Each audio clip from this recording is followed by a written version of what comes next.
สบายดีตอนนี้เขาก็มาฮอดโอมานแล้วเนาะบรรยากาศแคมป์ทะเลเนาะเขามาพักอยู่แคมป์ทะเลเลยเดี๋ยวเราจะไปรีวิวกันว่าห้องสิเป็นแบบไหนเนาะนี่บรรยากาศดีเนาะอากาศดีหลาย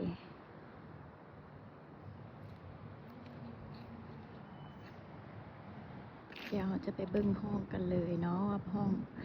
ในโอมานสิเป็นแบบไหนข้างนอกมันสิเป็นแบบนี้เนาะอยู่ริมแม่น้ำเนาะ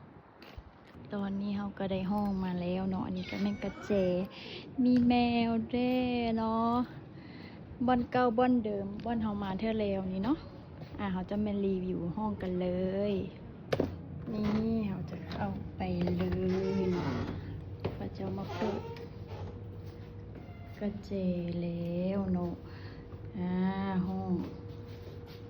เอาก็สิมาเบิ่งห้องน้ำกันเลยเนาะห้องน้ำแล้วก็สิมีไดร์เป้าผมเนาะเป็นแบบนี้เลยห้องน้ำในโอมานเนาะเตียงก็งามเนาะบ่อนก็จะสิเป็นแบบนี้บ่อนนั่งกินกาแฟบ่อนไว้ขึ้นสิมีโทรทัศน์เด้แล้วก็สิมีตู้เย็นเนาะเราจะไปออกเนาะข้างนอกก็สิเป็นแบบนี้เลยบรรยากาศดีเนาะบ่อนั่นก็สิเป็นทะเลเนาะก็จะสิแบบนี้ใช่เลยบ่เห็นเนาะเดี๋ยวมื้ออื่นเช้าเราจะไปเบิ่งกันว่าทะเลโอมานมันสิงามประมาณใดเนาะบายบายติดตามในคลิปต่อไปเด้อเนาะมื้ออื่นเช้าเดี๋ยวเราจะพา